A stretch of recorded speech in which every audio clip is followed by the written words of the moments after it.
It is well to reflect that the wilderness furnishes perhaps the best opportunity for pure aesthetic enjoyment.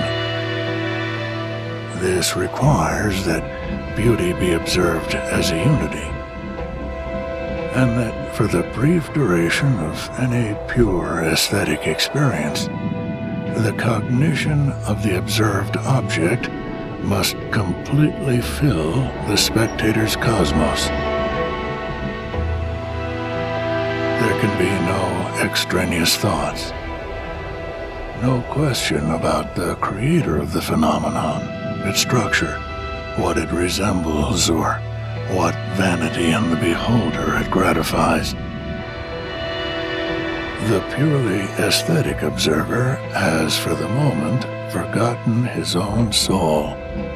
He has only one sensation left, and that is exquisiteness. In the wilderness, with its entire freedom from the manifestations of human will, that perfect objectivity which is essential for pure aesthetic rapture can probably be achieved more readily than among any other forms of beauty.